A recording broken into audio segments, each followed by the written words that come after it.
Estamos aqui, todos os integrantes do colegiado do Tribunal Superior Eleitoral. Me permito registrar a presença de Suas Excelências, os ministros Alexandre de Moraes, eminente ministro vice-presidente desse tribunal, ministro Ricardo Lewandowski, ministro Mauro Campbell Marques, que é o eminente corregedor-geral eleitoral da Justiça Eleitoral Brasileira, ministro Benedito Gonçalves, e os eminentes ministros juristas, ministros Sérgio Banhos e Carlos Horbach. Temos também a honrosa presença do senhor vice-procurador-geral eleitoral do Brasil, representante do Ministério Público Eleitoral, professor Paulo Gustavo Goné Branco. Nós queremos, antes de tudo, manifestar, em primeiro lugar, o nosso agradecimento à comissão avaliadora deste teste de confirmação do teste público de segurança. Como sabem, é uma comissão que tem como integrantes o Dr. Sandro Nunes Vieira, que é juiz auxiliar da presidência desse tribunal, e a professora doutora Cristine Peters, secretária-geral da presidência, e membros importantes da comunidade acadêmica e de notório saber na área da segurança da informação.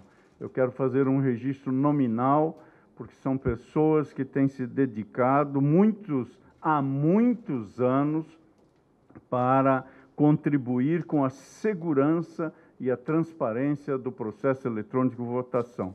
Professor Dr. Mamed Lima Marques, professor Dr. Oswaldo Katsumi Imamura, professor Dr. Jamil Salem Barbar, o representante do Ministério Público Federal, doutora Patrícia Sumi Raicava, representante da Ordem dos Advogados do Brasil, doutor Rodrigo Lengruber, que é gerente de Tecnologia de Informação do Conselho Federal da Ordem, representante do Congresso Nacional, doutor Robson Paniago de Miranda, e é analista em informática legislativa, representante do Departamento de Polícia Federal, Dr. Tiago Sá Cavalcante, que é perito criminal da área de informática, e desde logo o agradecimento aqui não é apenas pessoal, mas também institucional ao grande e importante trabalho que a Polícia Federal tem feito e prestado ao processo eletrônico de votação.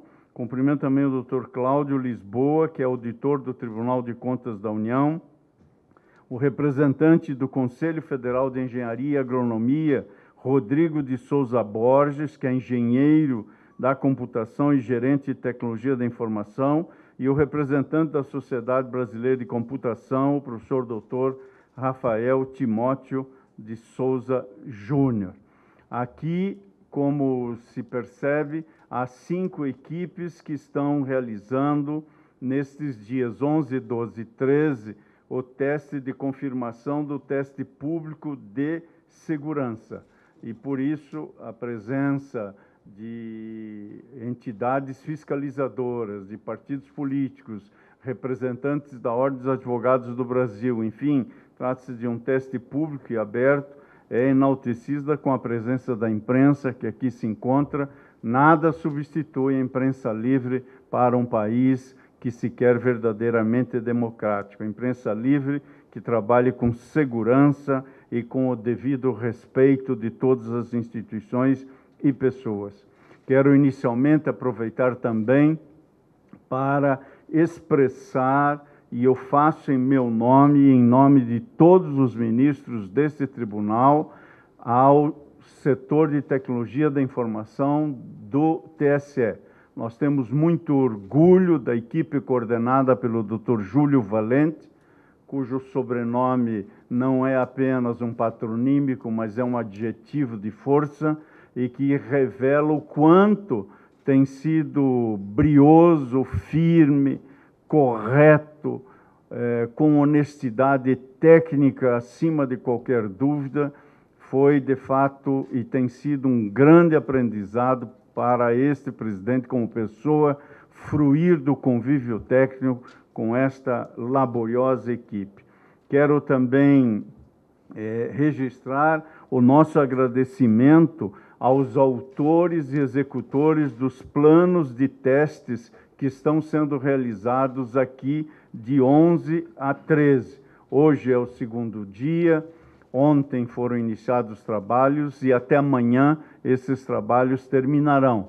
A finalização desses trabalhos será dirigida a esta comissão avaliadora, cujo relatório será entregue ao final do mês a esse Tribunal Superior Eleitoral. Quero cumprimentar o professor André Luiz de Matos, que desenvolveu o teste do sistema de recebimento de arquivos de urnas, tratou, portanto, da avaliação quanto à presença da assinatura digital e da criptografia e a atribuição da segurança necessária aos arquivos gerados pela urna eletrônica, trouxe contribuições importantes para o sistema eletrônico de votação.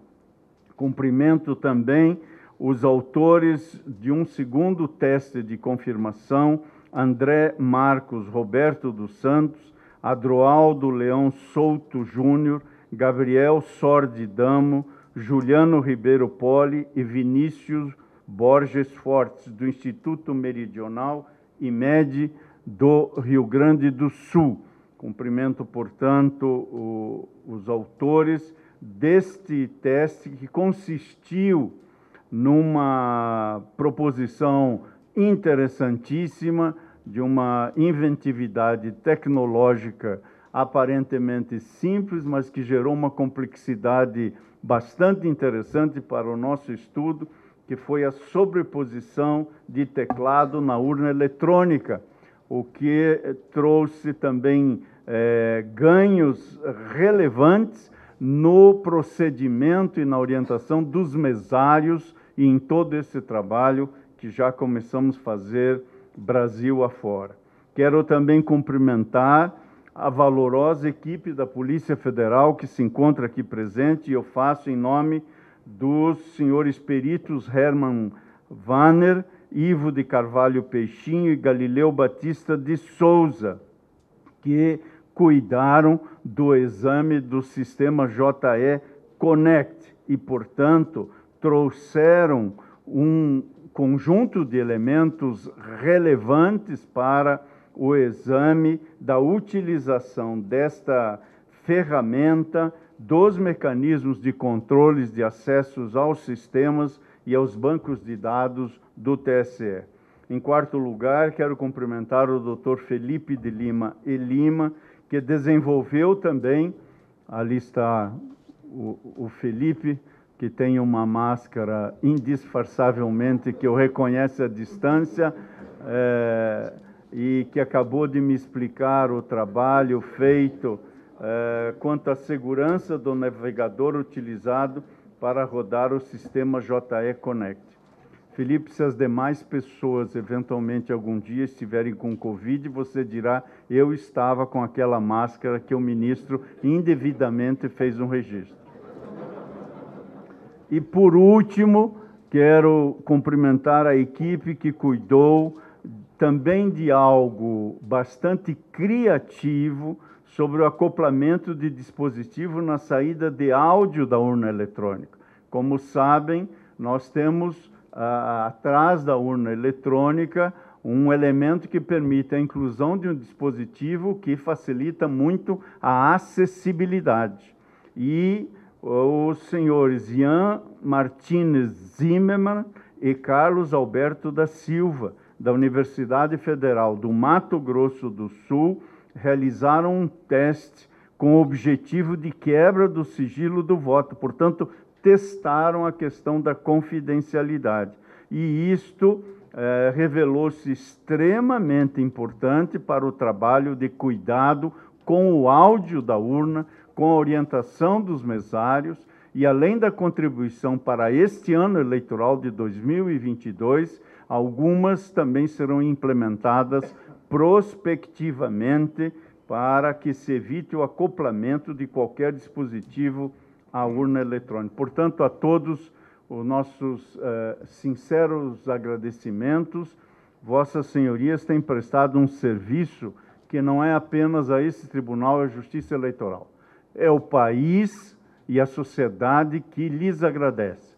É a democracia que agradece quem contribui para que tenhamos, como vamos ter, dia 2 de outubro, isto é uma cláusula pétrea, não há o que nos afaste das eleições, o Brasil terá eleições limpas, seguras, com paz e segurança no dia 2 de outubro.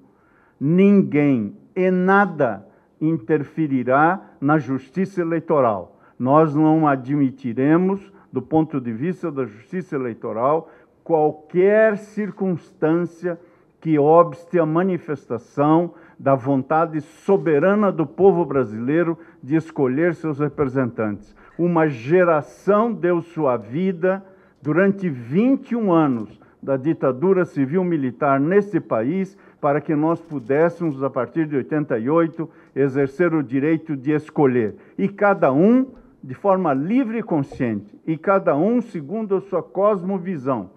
Quem vai ganhar as eleições de 2022 no Brasil é a democracia. Nós vamos diplomar os eleitos até dia 19 de dezembro. E isso certamente acontecerá. Por isso é que nós estamos abertos ao diálogo, estamos abertos às contribuições. Há muito barulho no canteiro de obras da política, mas esse é um tribunal que opera com racionalidade técnica.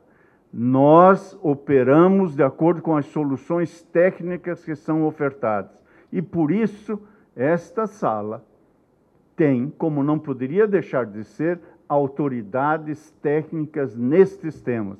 E por isso esta sala, que como vem, é uma sala aberta, bastante luminosa, não há nenhuma escuridão, é uma sala franqueada a todos os interessados, e todos foram convidados aqui a estar presentes e continuam sendo convidados. Nós realizaremos de ontem, e portanto na continuação de hoje, até inclusive o dia 2 de outubro, mais de 2 dezenas de testes que vão auditar e fiscalizar as urnas eletrônicas. Testes que faremos no momento aqui da lacração dos sistemas, testes que nos levaram a ampliar a base amostral por ocasião da inseminação das urnas eletrônicas nos tribunais regionais eleitorais e o teste de integridade no dia da eleição. Esse teste teve a sua base amostral triplicada para alcançar um índice de confiabilidade indiscutível. No Brasil de hoje, quem duvida, quem põe em dúvida o processo eleitoral é porque não confia na democracia. Os corações e as mentes democráticas no Brasil confiam no processo eleitoral, que tem 25 anos de história, de experiência e de credibilidade, e de diálogo aberto às contribuições, como estamos vendo aqui hoje, com aprimoramentos sucessivos. Colaboração sim e sempre. Diálogo sim e sempre. Fora disso, jamais. Muito obrigado a todos e a todas. Ministro Alexandre, ministro Ricardo, a palavra, caso os ministros queiram se manifestar. Senhor representante do Ministério Público. Pois não. Gente, o ministro tem tempinho para 3 perguntas rápidas. Isadora, Mari e Matheus. Vamos lá, os 3. Ministro, aqui o senhor falou a gente está numa sala aberta, né, fazendo testes das urnas. Nas últimas... Nas últimas semanas, a gente viu as Forças Armadas questionarem muito as urnas, o sistema eleitoral, mas eles não estão aqui. Por que eles não estão aqui? Porque eles não enviaram uma equipe para fazer esses testes. Vocês chegaram a conversar sobre isso? Todos os integrantes da importante Comissão de Transparência Eleitoral e do Observatório de Transparência Eleitoral, somados todos, chegam a quase 80, foram convidados para aqui estarem presentes. E todos são bem-vindos nesse e em todos os outros processos. Portanto, a deliberação de estar presente é uma deliberação facultativa e este tribunal sempre estará de portas abertas para receber no exercício das suas devidas funções, os integrantes da Comissão de Transparência Eleitoral. Ministro, bom dia. O senhor comentou agora sobre a Comissão de Transparência e eu queria saber o que falta ainda a ser feito pela Comissão de Transparência. O senhor já tem um balanço do que já foi feito? A gente pode esperar ainda novas contribuições da Comissão de Transparência? Há um plano de ação do Tribunal Superior Eleitoral composto de 21 marcos temporais. A Comissão de Transparência Eleitoral já está aproximadamente no 12º, 13º marco, e os outros marcos significa acompanhar as próximas etapas de auditoria. Portanto, nós esperamos que, de fato, a comissão possa se presentificar e acompanhar esses testes de auditoria, porque, a rigor, quem menciona fazer auditoria no trabalho, no processo eleitoral, se coloca numa posição muito interessante, que é de arrombar portas abertas, porque a auditoria está acontecendo. Basta que queiram acompanhar e de boa fé. Ministro, o senhor comentou que no Brasil de hoje, quem põe em dúvida o sistema eleitoral é porque não confia na democracia. O presidente Bolsonaro quase diariamente põe em dúvida o sistema eleitoral. Pode soar como um recado a ele, essa foi a intenção? E fora isso, as Forças Armadas fizeram diversas propostas, algumas de forma mais assertiva não foram aceitas pelo TSE, outras o TSE disse que já estavam em prática e talvez não fossem necessárias. Queria saber se um balanço das contribuições das Forças Armadas, se elas foram úteis ou se trouxeram algum tumulto para o debate dentro do TSE. Não mando e não recebo o recado de ninguém.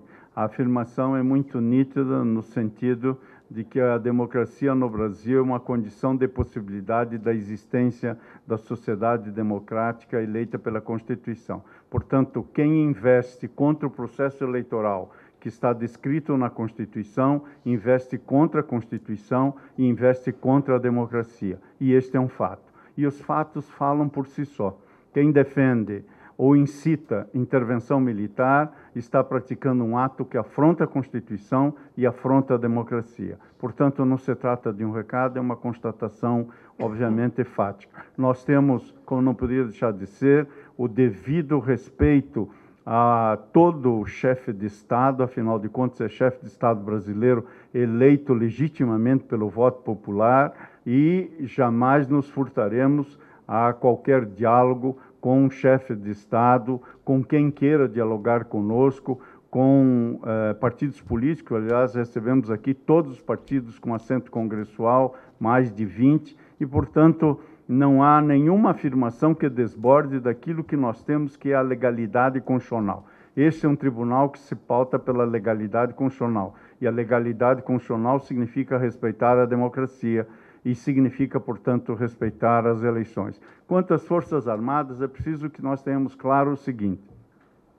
desde a redemocratização, as Forças Armadas iniciaram e aprofundaram uma prestação de serviço extremamente relevante para a realização das eleições, nomeadamente em regiões como a Amazônia, no interior do Pará, em aldeamentos de povos originários longínquos dos centros urbanos, nos povos ribeirinhos, em relação aos quilombolas, e, portanto, esse acesso, que é um acesso capilarizado pela logística das Forças Armadas, tem sido um serviço valioso que as Forças Armadas têm prestado, e este ano também prestarão, porque nós temos todo esse trabalho que está sendo levado a efeito, com os custos orçamentários já pautados, com essas atividades já planejadas.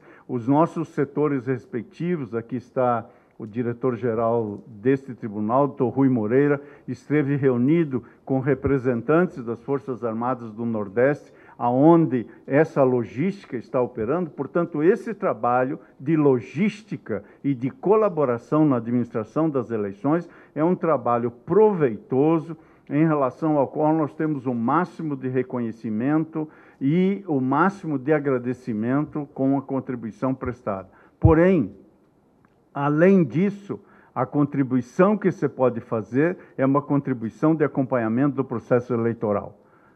Quem trata de eleições são forças desarmadas. E, portanto, as eleições dizem respeito à população civil que, de maneira livre e consciente, escolhe seus representantes. Logo, diálogo, sim, como disse, colaboração, sim, como eu disse. Mas na justiça eleitoral, quem dá a palavra final é a justiça eleitoral. E assim será durante a minha presidência, e estou seguro que isso prosseguirá na gestão também do ministro Alexandre de Moraes. A justiça eleitoral está aberta a ouvir, mas jamais estará aberta a se dobrar a quem quer que seja tomar as rédeas do processo eleitoral. Muito obrigado, bom dia e bom trabalho a vocês.